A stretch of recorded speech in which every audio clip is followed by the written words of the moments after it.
हाथ पर देते हैं। राष्ट्रवादी कांग्रेस पार्टी महाराष्ट्र में एक राजनीतिक शक्ति के रूप में और उसको इग्नोर करना, मैं सोचता हूँ कि शायद महाराष्ट्र में किसी भी राजनीतिक दल के लिए संभव नहीं।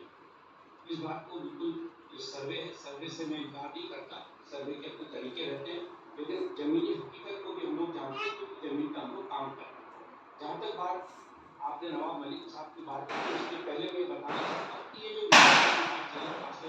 लाड़की लक्ष्मी योजना के लिए हमारे एक साथी ने कहा कि फरवरी में किया, मैं स्पष्ट कर दूं कि लोकसभा के चुनाव के पहले ही इसकी तैयारी हम लोग कर रहे थे, लेकिन चूंकि इसमें एक लंबा समय लगना था, महाराष्ट्र में लगभग 2.5 से पौने 3 करोड़ महिलाओं का रजिस्ट्रेशन होना था, उसके लिए पूरा सिस्टम तैयार करना था, उसको तैयार करने में कुछ समय लगा। इसी बीच में चूंकि लोकसभा का चुनाव आ गया, तो इसको हम लोगों ने इसमें बात लागू किया कि हड़बड़ी का क्या होता नहीं है।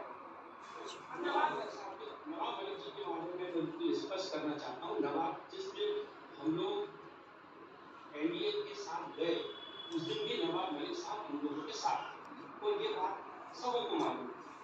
एनडीए के दोनों जो घटक दल हैं, भारतीय जनता पार्टी और एकनाथ शिंदे साहब को भी मालूम था कि नवाब मलिक साहब हम लोगों के साथ हैं, और उस समय भी वो विधायक थे।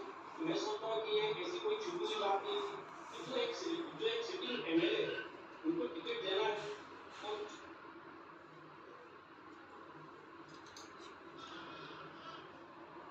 लाखों दिए में लौ डाले गए हैं।